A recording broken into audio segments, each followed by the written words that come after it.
இந்த உலகத்தில் மனுஷன் எவ்வளவோ தவறுகள் செய்கிறான். அதுக்கெல்லாம் என்ன காரணம்? அதை பற்றின ஆராய்ச்சி தான் இன்றைக்கி. இதுக்கு ஆராய்ச்சி என்னத்துக்கு? அது தெரிஞ்ச விஷயம் தானே அப்படின்னு நீங்கள் நினைக்கலாம். ஆனால் அப்படி அலட்சியமாக இந்த விஷயத்தை விட்டுறக்கூடாது. பொதுவாக எல்லோரும் நினைக்கலாம் எது சரி எது தவறு அப்படின்னு தெரியாததுனால தான் மனுஷன் தப்பு பண்ணுறான் அப்படின்னு. ஆனால் அப்படி சொல்லிட முடியாது. மனுஷன் தெரிஞ்சே தான் தவறுகள் பண்ணுறான். இப்போ உதாரணத்துக்கு ஒரு சாலையில் இடது பக்கம் போக வேண்டிய ஒருத்தர் நடுக்கோட்டை தாண்டி வலது பக்கமாக வண்டியை ஓட்டிகிட்டு போகிறாருன்னு வச்சுங்க. என்னப்பா இது தப்பு இல்லையா அப்படின்னு அவர்கிட்ட கேட்டால், அதெல்லாம் எனக்கு தெரியும், நீ உன் வேலையை பார்த்துட்டு போ அப்படிம்பார். வலது பக்கமாக போகிறது தப்புன்னு தெரிஞ்சே தான் அவர் அப்படி செய்கிறார், அப்படி போகிறார். பெரிய உத்தியோகத்தில் இருக்கிறவங்க கூட லஞ்சம் வாங்குறாங்க. அவங்களுக்கெல்லாம் லஞ்சம் வாங்குறது தப்புன்னு தெரியலன்னு அர்த்தம். திருடுறது தப்புன்னு தெரியாமலாம் மனுஷன் திருடுறான். நல்லாவே தெரியும்.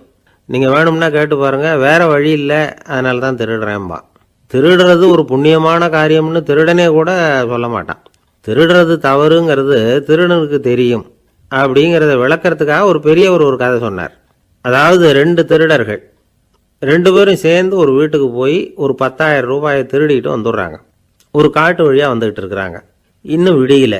2 பேருக்கும் தூக்கம் கண்ணை சுற்றுது. சரி, இப்படியே ஒரு மரத்தடியில் படுத்து தூங்குவோம், காலையில் விடிஞ்சதும் இந்த பணத்தை 2 பேரும் பங்கு போட்டுக்குவோம் அப்படின்னு முடிவு பண்ணுறாங்க. அதே மாதிரி படுத்து தூங்குறாங்க. நடு ராத்திரியில் ஒரு திருடன் முழிச்சிக்கிறான். விடிகிற வரைக்கும் காத்துக்கிட்டு இருந்தால் 5,000 ரூபா தான் கிடைக்கும், இப்போவே கம்பி நீட்டினா 10,000 ரூபா கிடைக்கும் அப்படின்னு யோசித்து பார்த்துட்டு ஒரு முடிவுக்கு வந்தான். மெதுவாக அந்த 10,000த்தையும் சுருட்டிக்கிட்டு அடுத்தவனுக்கு தெரியாமல் ஓடி போயிட்டான். விடியுது. அடுத்தவன் எழுந்திரிச்சு பார்க்குறான்.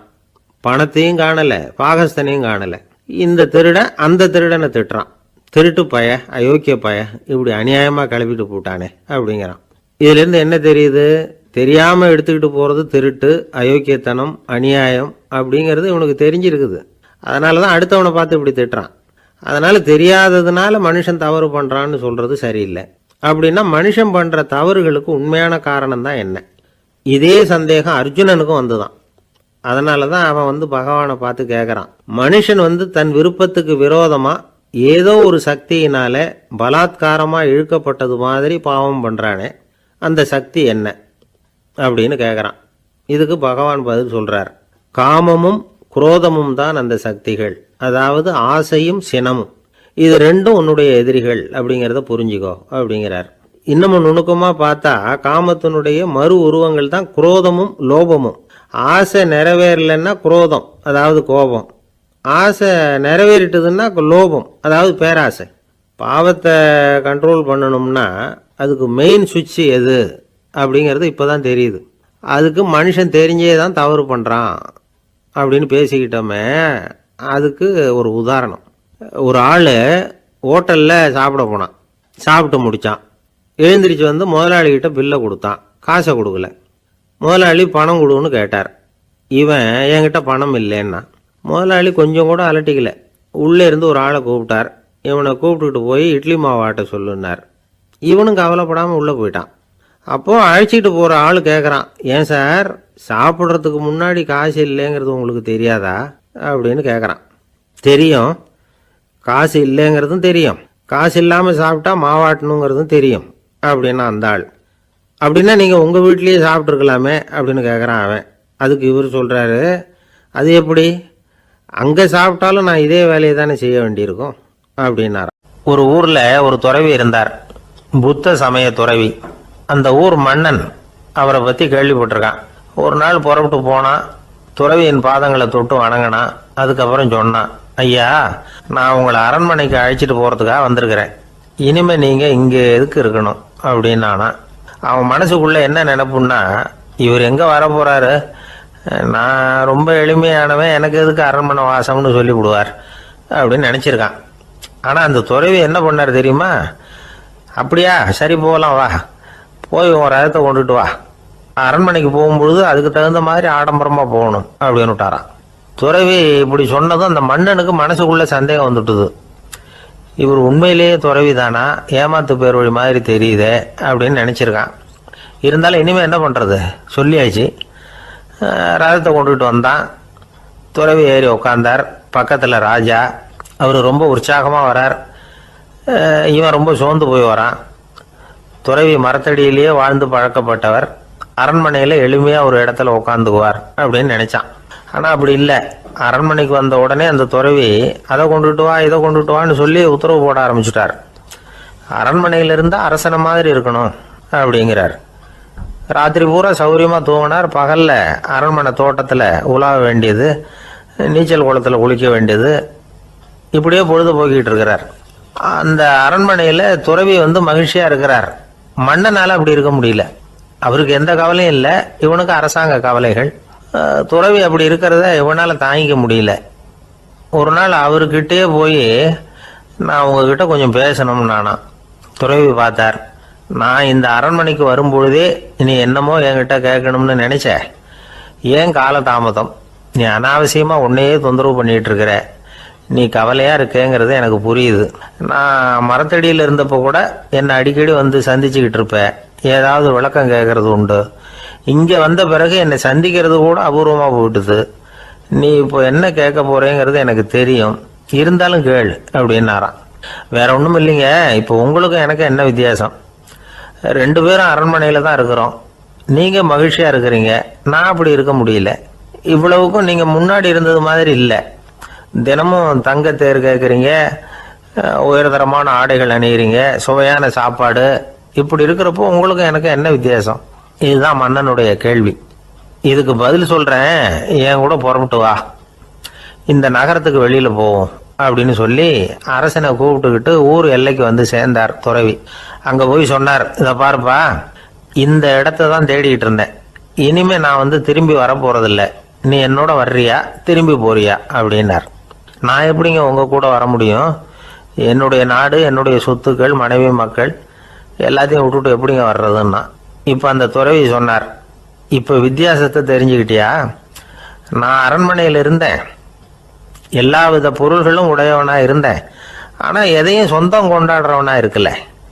ஆனால் நீ அப்படி இல்லை, எல்லாத்தையும் சொந்தம் கொண்டாடிக்கிட்டு இருக்கிற. இதுதான் நமக்குள்ள வித்தியாசம் அப்படின்னு சொன்னார். அரண்மனை ஆடைகளை அப்படியே கலைஞர் அரசங்கிட்ட கொடுத்தார். உன்னுடைய ஆடைகளை நீயே வச்சுக்கோன்னார்.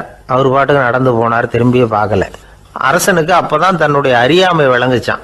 இதுல இருந்து நாம புரிஞ்சுக்க வேண்டியது என்னன்னா, இந்த உலகத்துல எத்தனையோ பொருள்கள், அதையெல்லாம் முறையா பயன்படுத்தினா மகிழ்ச்சி. அதை விட்டுட்டு அதுக்கெல்லாம் சொந்தம் கொண்டாட ஆரம்பிச்சா கவலை. நம்ம ஆட்கள் சொந்தம் கொண்டாடுற விதமே தனி.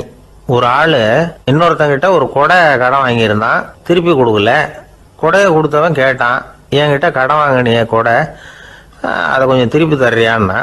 அது உனக்கு இப்போ அவசரமா தேவைப்படுதா அப்படின்னு கேட்டான் இவன். எனக்கு தேவைப்படல, அந்த கொடையை நான் யாருக்கிட்ட வாங்கியிருந்தேனோ அவனுக்கு இப்போ அது அவசரமா தேவைப்படுது அப்படின்னானா அந்த ஆள். இமயமலை அடிவாரத்தில் ஒரு மடம், அங்கே ஒரு சன்னியாசி இருந்தார். அவர்கிட்ட ஒருத்தர் வந்தார். சுவாமி, ஆசையை உதற நினைக்கிறேன், முடியல, ஒட்டிக்கிட்டே வருது அப்படின்னாராம்.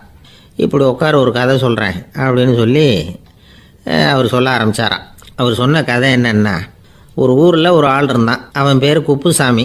அவங்ககிட்ட எப்பவும் ஒரு பழைய தொப்பி இருக்கும், விடவே மாட்டான். அதனால் அவனை எல்லாரும் தொப்பி சாமி அப்படின்னு தான் கூப்பிடுறது வழக்கம். ஒரு புது தொப்பி வாங்கிக்கப்படாதாப்பா அப்படின்னு நண்பர்கள்லாம் சொல்லி பார்த்தாங்க. பணத்துக்கு எங்கே போவேன் அப்படின்னு விட்டானா. பணம் வச்சுருக்கான், செலவு பண்ண மனசு வரல, மகா கஞ்சன். பழைய பாட்டில்கள்லாம் வாங்கி விற்றுக்கிட்டு இருந்தான். அப்படி ஒரு தடவை பழைய கண்ணாடி சாமான்களை ஏலத்தில் எடுத்தப்போ அதில் ஒரு அருமையான சென்ட்டு பாட்டில் கிடச்சிது. உடனே ஒரு ஐடியா பண்ணான். அந்த சென்ட்டை சின்ன சின்ன பாட்டில்களில் அடைச்சி ஜன்னல் ஓரமாக அடுக்கி வச்சுட்டான். அதை விற்றா நிறைய பணம் கிடைக்குமே, அதனால். இதுக்கு இடையில் ஒரு நாள் அவன் அப்படியே உட்காந்துருந்தான். அந்த நேரம் நண்பன் வந்தான். ஏண்டா, உன் பழைய தொப்பியை மாற்றப்படாதா? ஊரில் எல்லாரும் கேலி பேசுகிறாங்களே உன்னை தொப்பி சாமின்னு அப்படின்னு சொல்லி கேட்டிருக்கான். இந்த சென்ட்டு பாட்டில் விற்றதும் பணம் வரும், அதுக்கப்புறம் பார்க்கலாம் அப்படின்னு நானா இவன். சரி வா, நீச்சல் குளத்துக்கு போயிட்டு வருவோம் அப்படின்னு கூப்பிட்ருக்கான் நண்பன். 2 பேரும் போனாங்க. அதே நேரம் அந்த ஊர் நீதிபதியும் அங்கே குளிக்க வந்தாராம். அவர்கிட்ட இருந்தது விலை வசந்த ஒரு புது தொப்பி. அதை அங்கே இருந்த ஸ்டாண்டில் மாட்டிவிட்டு குளிக்க போனார். இதுக்கிடையில் குப்புசாமி குளிச்சுட்டு வந்தான். அவனுடைய பழைய தொப்பியை காணலை. அந்த புது தொப்பியை பார்த்தா இது நண்பனுடைய வேலை தான் அப்படிங்கிறதாக புரிஞ்சுக்கிட்டு அதை எடுத்து மாட்டிகிட்டு வந்துட்டான். நீதிபதி குளிச்சுட்டு பார்க்குறாரு, தொப்பியை காணும். போலீஸில் புகார் கொடுத்தார். அவங்க தேடினாங்க. ஒரு மூலையில் பழைய தொப்பி கிடச்சிது. அடடா, இது நம்ம குப்புசாமியோட தொப்பி இல்லையா அப்படின்னு நானா ஒருத்தன். உடனே அவன் வீட்டுக்கு தேடிட்டு போயிருக்காங்க. அங்கே போய் பார்த்தா புது தொப்பி அங்கே இருக்குது. உடனே அவனுக்கு 1000 ரூபா அபராதம் போட்டாங்களாம். அவன் பணத்தை கட்டிவிட்டு ரொம்ப எரிச்சலோடு வீட்டுக்கு வந்தான். பழைய தொப்பி கண்ணில் பட்டது. மறுபடியும் உன்னால் தானே எனக்கு 1000 ரூபா நஷ்டம் அப்படின்னு சொல்லி அதை எடுத்துக்கிட்டு அப்படி போயிருக்கான். அந்த ஊர் குளத்தில் வீசி எறிஞ்சிட்டு வந்துட்டான். அது மீன் பிடிக்கிற ஒருத்தன் கையில் சிக்கிச்சு. அவன் வர்ற வழியில் அதை எடுத்து வேகமாக வீசி எறிஞ்சான். அது நேராக குப்புசாமி வீட்டு ஜன்னல் வழியாக உள்ளே வந்து இந்த சென்ட்டு பாட்டில்கள் மேலே விழுந்து எல்லாம் உடஞ்சி நொறுங்கி போச்சு. குப்புசாமி பார்த்தான். தோட்டத்தில் ஆழமாக ஒரு குழியை வெட்டினான். அந்த தொப்பியை போட்டான், மூடிவிட்டான். இதை அடுத்த வீட்டுக்காரன் பார்த்தான். ஏதோ புதையல் தான் வச்சுருக்கான் போல இருக்குன்னு நினச்சான். போலீஸில் போய் புகார் கொடுத்துட்டான். மறுபடியும் போலீஸ் குழியை தோண்டினாங்க. பழைய தொப்பி மறுபடியும் வெளியில் வந்தது. எல்லோரும் சிரிக்கிறாங்க. அன்னைக்கு ராத்திரியே அந்த தொப்பியை எடுத்துக்கிட்டு நேராக புறப்பட்டான். ஒரு கல்லில் அதை சேர்த்து கட்டி குடிநீர் தொட்டி இருக்கும்ல, அதில் போட்டுட்டு வந்துட்டான்.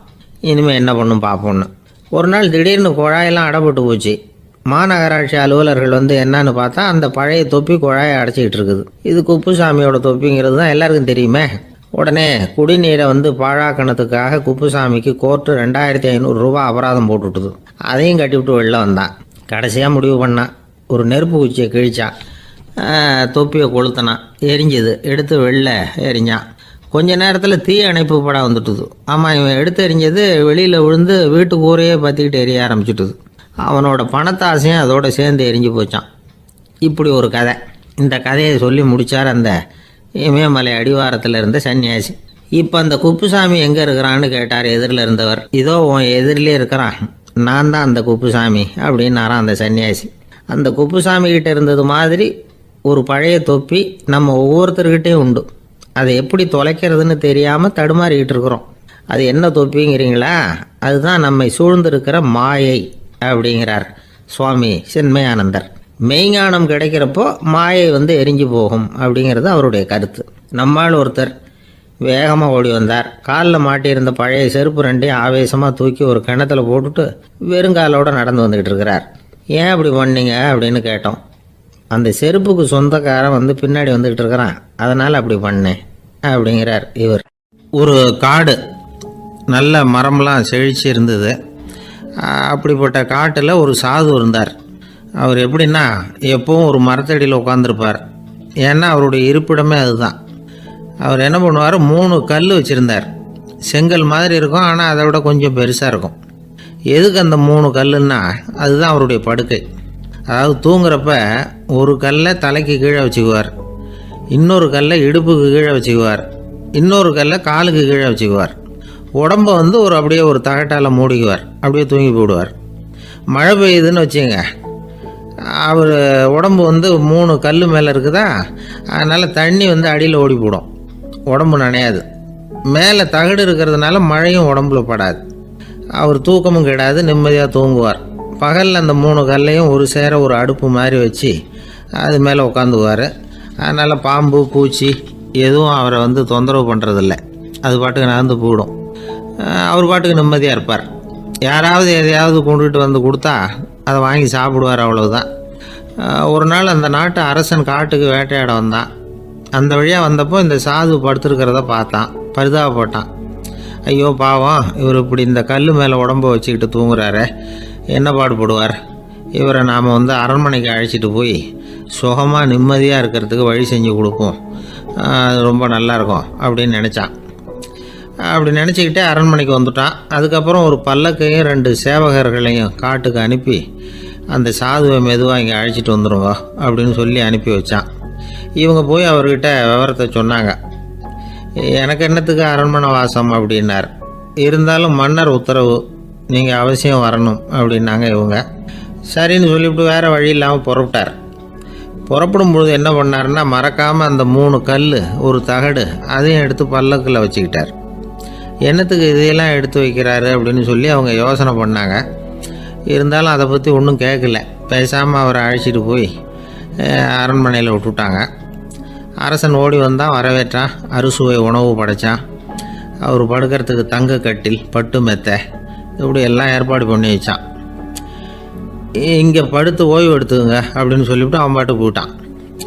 மறுநாள் காலையில் வந்து பார்க்குறான், சாது படுத்திருக்கிறார். எப்படி தெரியுமா? அந்த பட்டு மெத்த மேலே 3 கல்லையும் வச்சு வழக்கம் போலவே அது மேலே படுத்திருக்கிறார். அதுக்கு மேலே தகடு. அரசன் பார்த்துட்டு அதிர்ச்சி ஆயிட்டான். என்ன சுவாமி இப்படி அப்படின்னா, சாது சொன்னார், எனக்கு தேவையும் இல்லை குறையும் இல்லை, எல்லா இடத்துலையும் எனக்கு ஒரே மகிழ்ச்சி தான் அப்படின்னார். மகிழ்ச்சிங்கிறது தங்க கட்டிலேயோ பட்டு மெத்தையிலேயோ இல்லை, அது மனசில் இருக்கிற ஒரு விஷயம். உண்மையான மகிழ்ச்சிக்கு வழி மனப்பக்குவம் அப்படிங்கிறது அந்த அரசனுக்கு புரிஞ்சுதான். இந்த காலத்தில் ஒரு சாமியார், அவரை தேடி ஒரு சீடன் வந்தான். என்னாச்சு தெரியுமா? சுவாமி, எனக்கு நிம்மதி வேணும், அதுக்கு என்ன வழின்னு கேட்டான். சாமியார் நிமிர்ந்து பார்த்தார். அப்புறம் சொன்னார், நீ ஏகப்பட்ட பேர்கிட்ட கடன் வாங்கியிருக்கிற, அதையெல்லாம் திருப்பி கொடுத்தா தான் உனக்கு நிம்மதி கிடைக்கும்னார். இவனுக்கு ஆச்சரியம். அது எப்படி சாமி அவ்வளவு கரெக்டாக நான் கடன் வாங்கினதை கண்டுபிடிச்சிங்க அப்படின்னா, உனக்கு கடன் கொடுத்து சாமியாராக போனதே நான் தான்ப்பா, அதனால தான் இந்த கதிக்கு வந்தேன். என்கிட்டயே நிம்மதிக்கு வழி கேட்குறிய, அதுதான்டா வேதனை அப்படின்னாராம் அவர். ஒரு ஊரில் ஒருத்தர் இருந்தான். ஒரு நாள் காலையில் எழுந்திரிச்சான். ஒரு 10 ரூபாய் எடுத்து சட்டை பையில் வச்சுக்கிட்டான். கடை தெருவுக்கு புறப்பட்டான். காய்கறி வாங்குறதுக்காக அவன் போகிறான். காய்கறி சந்தைக்கு போய் சேர்ந்தான். கத்திரிக்காய் 4 கிலோ கொடுங்கன்னா கொடுத்தாங்க. காசு கொடுக்கறதுக்காக சட்டை பையில் கையை விட்டான். பணத்தை காணும். 10 ரூபாயை சட்டை பையில் வச்சுக்கிட்டு தான் வந்தான். அது இப்போ அங்கே இல்லை. வழியில் எங்கேயும் அது விழுந்துட்டு போட்டிருக்கு. அல்லது யாராவது திருடர்கள் தெரியாமல் அதை எடுத்துக்கிட்டு போட்டாங்களா என்னன்னு தெரியல. எப்படியோ 10 ரூபாயை அவன் இழந்துட்டான். கையில் காசு இல்லை. அதனால் கத்திரிக்காயை திருப்பி கொடுத்துட்டு கவலையோடு வீட்டுக்கு திரும்பி வந்தான். அதையே நினச்சிக்கிட்டு இருந்தான். அவனுக்கு துக்கம் அதிகமாக போச்சு. அழ ஆரம்பிச்சிட்டான். காய்கறிகள் வாங்கிட்டு ஆனந்தமாக சமைச்சு சாப்பிட்லாம்னு நினச்சோம், அது முடியாமல் போச்சேங்கிற கவலை அவனுக்கு. அதனால் அதை மறக்கவே முடியல. இது நடந்து கொஞ்ச நாள் ஆச்சு. அதே மனுஷன் இன்னொரு நாள் அதே மாதிரி புறப்பட்டான். பணத்தை எடுத்து பையில் வச்சுக்கிட்டான். காய்கறி சந்தையை நோக்கி போய்கிட்டு இருக்கிறான். இப்போ வழியில் ஒரு ஏழை பையனை பார்த்தான். தம்பி எங்கே போகிற அப்படின்னு கேட்டான். ஐயா, பள்ளிக்கூடத்துக்கு போயிட்டுருக்கிறேன் அவன். சரி, அதுக்கே இவ்வளவு கவலையோடு போயிட்டுருக்கிற அப்படின்னு விசாரித்தான் அவன். ஐயா, நான் ரொம்ப ஏழை, வீட்டில் வசதி இல்லை, பரீட்சைக்கு பணம் கட்டணும், இன்றைக்கி கடைசி நாள், என்ன செய்கிறதுன்னு தெரியலன்னா. இவன் பார்த்தான். தாங்கிட்ட இருக்கிற பணத்தை எடுத்து அந்த பையன்கிட்ட கொடுத்தான். இதை வச்சுக்கோ, உடனே பணத்தை கட்டு, நல்லா படி, பரீட்சை எழுது அப்படின்னு சொல்லிவிட்டு திரும்பி வந்துட்டான். வெறுங்கையோடு திரும்பி வந்தும் வீட்டில் கேட்குறாங்க, எங்கே காய்கறின்னு வழக்கம் போல் கேட்டாங்க. இவன் நடந்ததை சொன்னான். இப்போ வீட்டில் இருந்தவங்க அவங்ககிட்ட ஒரு கேள்வி கேட்டாங்க. ஏங்க, இதே மாதிரி முன்னாடி ஒரு தடவை காய்கறி வாங்க போய் வெறுங்கையோடு திரும்பி வந்தீங்க, இப்போவும் வெறுங்கையோடு தான் திரும்பி வந்திருக்கிறீங்க. ஆனால் முன்னாடி வந்தப்போ வருத்தமாக இருந்தீங்க, இப்போ உங்கள் முகத்தில் வருத்தம் தெரியலையே அப்படின்னு கேட்டிருக்கிறான். அதாவது வீட்டில் இருக்கிறவங்க கேட்டாங்களாம். இப்போ அந்த மனுஷன் யோசிக்க ஆரம்பித்தானான். இந்த 2 நிகழ்வுகளுக்கு என்ன வித்தியாசம்? போன தடவை அவன் பணத்தை இழந்தான், இந்த தடவை அவன் பணத்தை இழந்திருக்கிறான். போன தடவை யாரோ திருடிட்டு போயிட்டாங்க, இந்த தடவை அவனாவே ஒரு பையன் பேரில் இறக்கப்பட்டு எடுத்து கொடுத்துருக்குறான். அன்னைக்கு பணம் போயிட்டுதேன்னு வருத்தமாக இருந்தது, இன்றைக்கி பணம் போனாலும் மனசுக்கு மகிழ்ச்சியாக இருக்குது, நிறைவாக இருக்குது. கொஞ்சம் யோசிச்சு பாருங்கள். பணத்தை இழந்தது மகிழ்ச்சிக்கோ வருத்தத்துக்கோ காரணமாக இருக்க முடியாது. அப்படின்னா வேற எது காரணம்? அன்றைக்கு பணத்தை இழந்துட்டேன்னு அழுதான், இன்றைக்கு பணத்தை இழந்தாலும் மகிழ்ச்சியாக இருக்கிறான். ஆகவே மகிழ்ச்சிக்கும் துக்கத்துக்கும் இழப்பு காரணம் அல்ல, இழப்பு பற்றிய நம்முடைய அறிவு தான் காரணம் அப்படிங்கிறது பெரியவர்களுடைய கருத்து. எந்த பொருளும் நமக்கு கவலையை உண்டு பண்ணுறதில்ல, அந்த பொருள் பேரில் நாம் வைக்கிற பற்று தான் கவலையை உண்டு பண்ணுது.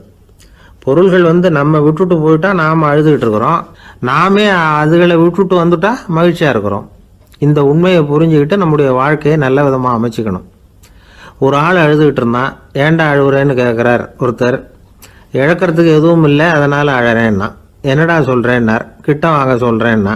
இந்த மணி பர்ஸை வேற ஒருத்தன் பாக்கெட்லேருந்து திருடினேன், அப்புறம் தான் புரிஞ்சுது அவங்ககிட்ட இழக்கிறதுக்கு எதுவும் இல்லைங்கிறது. ஆமாங்க, இது காலி பர்ஸு, அதனால் இப்போ அழுதுகிட்டு இருக்கிறேன், திருடியும் பிரயோஜனம் இல்லை அப்படின்னு சொல்லிவிட்டு அழுதானா. ஒரு ஊரில் ஒரு இளைஞன் இருந்தான். ஒரு நாள் அவன் ஒரு குருவை தேடிக்கிட்டு புறப்பட்டான். ஊரை விட்டு வெளியில் போனான். போகிற வழியில் ஒரு காடு. அந்த காட்டில் ஒரு மரத்தடியில் ஒரு பெரியவர் உட்காந்துருக்கிறார். அமைதியாக மௌனமாக அவர் அமர்ந்திருக்கிறார்.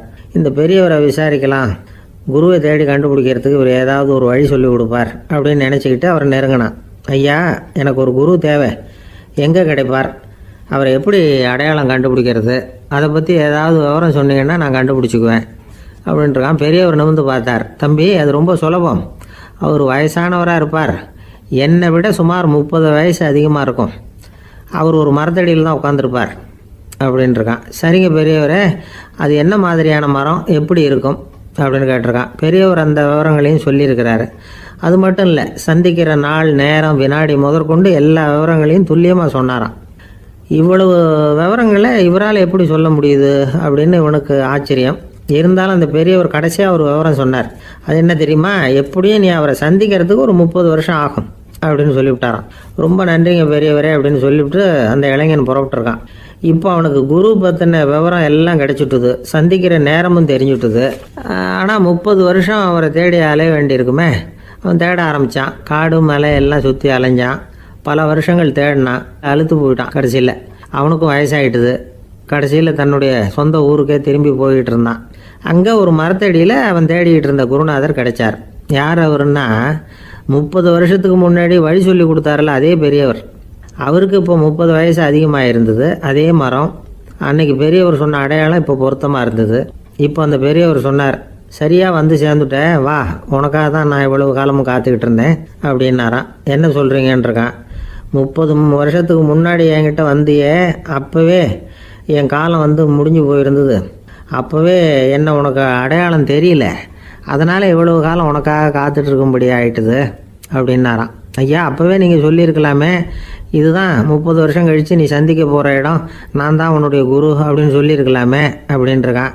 அந்த பெரியவர் சிரிச்சுக்கிட்டே இதுக்கு பதில் சொன்னாராம். நான் எவ்வளவோ விவரமாக தான் சொன்னேன், நீ சரியாக புரிஞ்சிக்கல. காரணம், அப்போது நீ போதுமான அளவுக்கு பக்குவம் பெற்றிருக்கவில்லை. அதனால் புரியும் சக்தி இல்லாமல் போயிட்டுதப்போ 30 ஆண்டு காலம் நீ அலைஞ்சு தெரிஞ்சிருக்கிற. அது காரணமாக இப்போ உனக்கு அந்த பக்குவம் வந்துட்டுது. அதனால தான் அடையாளம் காண முடிஞ்சது, நானே உன்னுடைய குரு அப்படின்னாராம். இதுலேருந்து என்ன தெரியுதுன்னா, ஆன்மீகத்தில் மாணவனாக சேர்றதுக்கு கூட ஒரு பக்குவத்தன்மை தேவைப்படுது. ஒரு பெரிய ஞானி, அவர்கிட்ட சீடனாக இருக்க ஒருத்தன் வந்தான். எதிரில் நின்னான். ஞானி அவனை வெகு நேரம் உற்று பார்த்தார். அப்புறம் சொன்னார், சீடனாக இருக்கிறது ரொம்ப சிரமம்னார். நான் தயாராக இருக்கிறேன்னா. அது இன்னமும் சிரமமாச்சே, இங்கே வந்து குருவாக இருக்கிறது மட்டுமே சுலபம் அப்படின்னாராம். அப்படின்னா நான் குருவாகவே ஆயிடுறேன் அப்படின்னானா. இது போலவே இந்த காலத்தில் கதை ஒன்று உண்டு. ஒரு பள்ளிக்கூடத்தில் வகுப்பு ஆசிரியர் மாணவனை திட்டிக்கிட்டு இருந்தார். டேய், நீ 100க்கு 10 மார்க்கு தான் வாங்கிக்கிட்டு இருக்க. இவ்வளவு மோசமாக நீ படித்தா கடைசியில் மாடு மேய்க்கிறது கூட லாய்க்கு இல்லாதவனா ஆகிடுவேன். அதுக்கப்புறம் என்ன செய்ய போகிறேன் அப்படின்னாராம். பையன் தலையை சொரிஞ்சிக்கிட்டே சொன்னானா, சார் அப்படின்னா ஒன்று செய்கிறேன் அப்படின்னானா. இவர் கேட்டிருக்கார், என்ன செய்ய போகிறேன்னு. வேற என்ன சார், உங்களை மாதிரி ஒரு ஆசிரியர் ஆகிடுறேன் அப்படின்னானா. ஜப்பானில் உள்ள ஒரு புத்த விகாரை, அங்கே ஒரு வயசான பௌத்த குரு தங்கியிருக்கிறார். ஒரு நாள் ராத்திரி கடுமையான குளிர், அவரால் தாங்க முடியல. பார்த்தார், மரத்தில் செஞ்ச புத்த சிற்பங்கள் அங்கே நிறைய இருந்தது. அதில் ஒன்றை எடுத்து அதுக்கு தீ மூட்டி அந்த நெருப்பில் குளிர் காஞ்சிக்கிட்டு இருக்கிறார். மர சிற்பம் தீ வச்சதும் படபடன்னு வெடிக்க ஆரம்பிச்சுட்டுது. அந்த சத்தத்தை கேட்டதும் அந்த புத்த விகாரையின் குருக்கள் வெளியில் ஓடி வந்தார். இவர் ஆனந்தமாக குளிர் காஞ்சிக்கிட்டு இருக்கிறார். அவரால் பொறுத்துக்க முடியல. தெருவில் தெரிஞ்சுக்கிட்டு இருந்த அந்த பெரியவரை இங்கே தங்க அனுமதித்ததே அவர் தான். இவர் இப்படி பண்ணுறாருன்னு நினச்சிக்கிட்டே அவரை கோபமாக பார்த்தார். ஏன் இப்படி கோபமாக பார்க்குறீங்க, இப்படி வந்து உட்காருங்க அப்படிங்கிறாரு இவர். அவருக்கு இன்னமும் கோபம் வந்துட்டுது. எங்கள் கடவுளை வந்து எரிச்சுட்டிங்களே அப்படின்னு சத்தம் போட்டாராம். அப்படியா அப்படின்னு கேட்டுக்கிட்டே அந்த சாம்பலை கிளறினார் இவர். என்ன செய்கிறீங்கன்னு கேட்டிருக்காரு அவர். நான் எலும்புகளை தேடுறேன்னாராம். நீங்கள் ஒரு பைத்தியம், இது ஒரு மர சிற்பம், இதில் எலும்புகள் கிடையாது அப்படின்னாராம். அவருக்கு கோபம் வந்துட்டுது. உடனே வெளியில் போங்கன்னு கத்தியிருக்கார். வெளியில் தள்ளி கதவையும் சாத்தி விட்டாராம். மறுநாள் காலையில் கதவை திறந்து பார்த்தா அந்த வயசான பெரியவர் ஒரு மைல்கல் மேலே சில காட்டு பூக்களை வச்சு புத்தம் சரணம் கச்சாமின்னு சொல்லிக்கிட்டே இருக்கிறார். இவருக்கு சந்தேகமாக போட்டுது. கிட்ட போனார். என்ன செஞ்சுக்கிட்டு இருக்கீங்கன்னு கேட்டார். இது என்னுடைய காலை நேர பிரார்த்தனைனாராம். நிஜமாகவே நீங்கள் ஒரு பைத்தியமாக தான் இருக்கணும், ஏன்னா அது ஒரு மைல்கல் அப்படின்னாராம். இப்போ அந்த பெரியவர் சொன்னாராம், நீங்கள் ஒரு மரத்தை புத்தராக நினைக்கும் பொழுது நான் ஏன் ஒரு மைல்கல்ல புத்தராக நினைக்கக்கூடாது? நான் வந்து புத்தரை எரிக்கலாம், ஏன்னா அவரை நான் நேசிக்கிறேன். அந்த சிற்பம் வந்து மரத்தால் ஆனதுங்கிறது எனக்கு தெரியும். நான் ஒரு மைல்கல்லை தொழலாம், ஏன்னா அது எனது பூக்களை தாங்குது. நான் இந்த மைல்கல்லுக்குள்ளே மறைஞ்சிருக்கிற புத்தரை பார்க்குறேன். யாராவது ஒரு சிற்பி இதை சிலையாக்கினாதான் நீங்கள் புத்தரை பார்க்க முடியும். அன்னைக்கு ரொம்ப குளிராக இருந்தது. நான் எனக்குள்ளே இருக்கிற புத்தரையும் பாதுகாக்கணும். உள்ளே இருக்கிற புத்தரை காப்பாற்றுறதுக்காக வெளியில் உள்ள புத்தரை எரிக்கலாம். அதில் ஒன்றும் தப்பு இல்லை. அது அவருடைய போதனையிலேயே இருக்குது. உனக்குள் ஜோதியாக இரு அப்படிங்கிறது அவருடைய போதனை. என்னுடைய புத்தர் குளிரில் நடுங்கிட்டு இருந்தார். அந்த மர சிற்பங்கள் வெயில் மழையில் உணர்ச்சி இல்லாமல் இருந்தது. அதனால் அப்படி பண்ணினேன். ஆனால் நீங்கள் என்ன பண்ணீங்க? நான் ஒரு மர புத்தரை எரிச்சதுக்காக உயிருள்ள புத்தரை வெளியில் தள்ளி கதவை சாத்தினீங்க அப்படின்னார் அந்த பெரியவர். உண்மையான பக்திங்கிறது இதுதான். அதாவது உனக்குள் ஜோதியாக இரு அப்படின்னு புத்தர் சொன்னார் இல்லையா? அது மாதிரி தனக்குள் ஜோதியாக இருக்கிற இந்த காலத்து ஆசாமிகள் நிறைய பேர் உண்டு. எப்பவும் போதையிலேயே இருக்கிறவங்க. ஒரு நாள் நடு ராத்திரி ஒரு மது கடையில் ஒரு ஆள் அங்குள்ள சிப்பந்திகள் கிட்ட கேட்டுக்கிட்டு இருக்கிறான். மறுபடியும் இந்த கடை எப்போ திறப்பாங்கன்னு கேட்டானா. நாளைக்கு காலையில் 8 மணிக்கு திறப்பாங்க அப்படின்னு நானும் அங்கே இருந்த ஆள். அவன் திருப்பி திருப்பி அதையே கேட்டுக்கிட்டு இருக்கான். இவனுக்கு பதில் சொல்லி சொல்லி அழுத்து போச்சு. அதான் சொல்கிறேன் ஐயா, நாளைக்கு காலையில் வா அப்படின்னாங்களாம். அதுக்கு இவன், நான் வர்றதுக்காக கேட்கலையா, நேற்றுக்கு வந்தவன் உள்ளேயே மாட்டிக்கிட்டேன், வெளியில் போகிறதுக்காக கேட்டேன் அப்படின்னான். ஒரு ஊரில் ஒரு ராஜா இருந்தார். அந்த ராஜாவுக்கு ஒரு மந்திரி. ராஜா ரொம்ப நியாயமானவர், நேர்மையானவர், கண்டிப்பானவர். தப்பு செய்கிறது யாராக இருந்தாலும் தண்டனை கொடுப்பார். வேண்டியவங்களுக்கு ஒரு நியாயம், வேண்டாதவங்களுக்கு ஒரு நியாயங்கிறதெல்லாம் அவர்கிட்ட கிடையாது. ஒரு சமயம் அரசவையில் அந்த அமைச்சரே விதிமுறைகளுக்கு புறம்பா ஏதோ நடந்துகிட்டு இருக்கார். மன்னருக்கு கோபம் வந்துட்டுது. உடனே அந்த அமைச்சரை கிட்டத்தில் கூப்பிட்டு அவர் கன்னத்தில் ஓங்கி ஒரு அறை கொடுத்துட்டாராம். உடனே அந்த அமைச்சர் என்ன பண்ணார் தெரியுமா? நேராக போனார். அங்கே நின்றுக்கிட்டு இருந்த இன்னொருத்தர் கன்னத்தில் ஓங்கி அரைஞ்சார். அறை வாங்கினவர் திகைச்சு போயிட்டார்.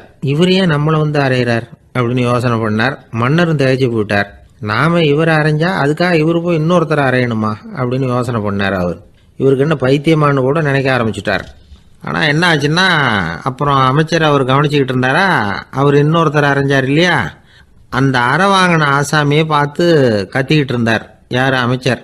ஏன்பா என்கிட்ட அறையை வாங்கிட்டு இப்படி விவரம் இல்லாமல் நின்றுட்டு இருக்கிறிய, நான் உனக்கு கொடுத்ததை நீ வேற யாருக்கிட்டையாவது கொடுத்துரு அப்படின்னார். உடனே அந்த ஆள் பார்த்தான். தனக்கு அடுத்தபடியாக நின்றுக்கிட்டு இருந்தவனை ஓங்கி ஒரு அறை அரைஞ்சான். அவன் கன்னத்தை தடவிட்டே யோசனை பண்ணான். இது ஏதோ புரிஞ்சுக்கிட்ட மாதிரி அடுத்தாப்புல நின்றுக்கிட்டு இருந்தவனை அரைஞ்சான். இப்படி இந்த அறை மாறி மாறி போய்கிட்டே இருக்குது. ஊர் பூரா பிரயாணம் பண்ண ஆரம்பிச்சுட்டுது. அன்னைக்கு ராத்திரி அந்த ராஜா படுக்கிறதுக்காக போனார். அந்த நேரம் பார்த்து அவர் கன்னத்தில் பலார்னு ஒரு அறை விழுந்தது.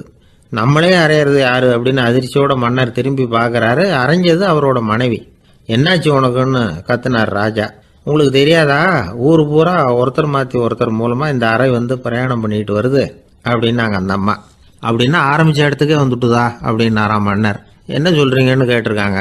இவர் விவரத்தை சொன்னாராம். அப்படின்னா நீங்கள் ஆரம்பித்து வச்ச இந்த விளையாட்டை நான் முடிச்சு வச்சுட்டேன் அப்படின்னாங்களாம் அந்த அம்மா. மறுநாள் காலை மறுபடியும் அரசவை கூடிச்சு அந்த அமைச்சர் மன்னரை பார்த்து கேட்டார். என்ன மகாராஜா, என்கிட்ட கொடுத்ததை திருப்பி வாங்கிட்டீங்களா அப்படின்னாராம். இப்படி நடக்கும்னு நான் எதிர்பார்க்கவே இல்லைன்னார் மன்னர். ஆனால் நான் எதிர்பார்த்தேன். அது எங்கே போயிட போகுது, ஊர் பூரா சுற்றி கடைசியில் உங்ககிட்ட தான் சேரும் அப்படிங்கிறது எனக்கு தெரியும் அப்படின்னார் அமைச்சர். இந்த கதை வேடிக்கையாக இருந்தால் கூட இதில் உள்ள கருத்து முக்கியமானது. இந்த உலகத்தில் பல கருத்துக்கள் இப்படி தான் மாறி மாறி சுற்றி வந்துக்கிட்டே இருக்குது. நம்மளும் ஒருத்தன் தன்னுடைய நண்பன் ஒருத்தனை கடத்தரில் பார்த்தான். உடனே ஓடி போய் பலார்னு ஒரு அறை கொடுத்தானா. அவன் கன்னத்தை தடவிட்டு ஏன்டா என்ன அரைஞ்சேன்னு கேட்டிருக்கான். நீ ஏன்டா என்ன முட்டாள்னு என் மனைவிட்ட போய் சொன்னேன் அப்படின்ட்டுருக்கான் அவன். உன்னை ஒரு முட்டாள்னு சொன்னதுக்காகவா நீ என்ன அரைஞ்ச அப்படின்னு கேட்டிருக்கான் இவன். டேய், நான் அதுக்காக அறையலப்பா, அது ஒரு பெரிய ரகசியம். நான் முட்டாளுங்கிறது அந்த ரகசியத்தை நீ ஏன் எங்கள் வீட்டில் போய் சொன்னேன், அதுக்காக தான் அரைஞ்சேன் அப்படின்னு நானும் அவன். எனக்கு ஒரு உதவி செய்யணும் அப்படின்னு நம்மளை பார்த்து ஒருத்தர் கேட்குறாருன்னு வச்சுங்களேன். உடனே நாம் அவரை பார்த்து என்ன உதவின்னு கேட்போம். இதுதான் சராசரி மனிதர்களின் இயல்பு. ஆனால் ஒருத்தர் எனக்கு ஒரு உதவி செய்யணும் அப்படின்னு கேட்ட உடனே என்ன உதவின்னு கூட கேட்காம சரி செய்கிறேன் அப்படின்னு ஒத்துக்கிறது இருக்கு பாருங்கள், அது கொஞ்சம் அபூர்வம். அந்த காலத்தில் ஒருத்தர் இருந்தார். அவர் எப்படி தெரியுமா? உதவி கேட்குறவங்க நல்லவங்களா கெட்டவங்களா அப்படின்னு கூட பார்க்கல, தனக்கு நன்மையா தீமையா அப்படின்னு கூட பார்க்கல, உதவி செய்கிறேன்னு புறப்பட்டு விட்டார். அவர் யார் தெரியுமா? அவர் தான் நல சக்கரவர்த்தி. அவர் மாதிரி நாமும் உதவி கேட்குறவங்களுக்கு உடனே உதவி செய்கிறதுக்கு தயாராக இருக்கணும் அப்படின்னு சொன்னார் ஒரு ஆன்மீக பேச்சாளர். நல சரித்திரத்தை அவர் சொல்லிக்கிட்டு இருந்தார். இந்திரன், அக்னி, வருணன், யமன் இவங்க 4 பேரும் நலனை பார்த்து எங்களுக்கு நீ உதவி செய்யணும், எங்களுக்காக நீ தூது போகணும் அப்படின்னு கேட்குறாங்க. யாருக்கிட்ட தூது போகணும், என்ன காரியத்துக்காக போகணும் அப்படின்னு கேட்கணும்ல. நலன் அப்படி கேட்கவே இல்லை. உடனே சரின்னு ஒத்துக்கிறான். அதுக்கப்புறம் அவங்க விவரம் சொல்கிறாங்க, என்ன உதவி, யாருக்கிட்ட தூது போகணும் அப்படிங்கிற விவரத்தை சொல்கிறாங்க. நலனுக்கும் அப்புறம்தான் புரியுது, எந்த தமயந்தியை இவன் காதலிச்சானோ, எந்த தமயந்தின் சுயம்பரத்துக்காக இவன் போய்கிட்டு இருக்கிறானோ அந்த தமயந்தியை பார்த்து தங்களுக்காக அவகிட்ட வாதாடணும், பேசணும், தங்களில் ஒருத்தரை கல்யாணம் பண்ணிக்கும்படியாக கேட்கணும் அப்படின்னு அவங்க 4 பேரும் நலன்கிட்ட கேட்குறாங்க. இதை கேட்டதும் நலன் கொஞ்சம் கூட முகம் சுளிக்கலை, பதட்டப்படலை. நேராக தமயந்தி கிட்ட போகிறான். இந்திரன், அக்னி, வருணன், யமன் இவங்களோட சிறப்புகளை எடுத்து சொல்கிறான். இவங்களில் ஒருத்தரை கல்யாணம் பண்ணிக்கலாம் அப்படின்னு சொல்லி கேட்டுக்கிறான். ஆனால் இதுக்கு தமயந்தி சம்மதிக்கலை.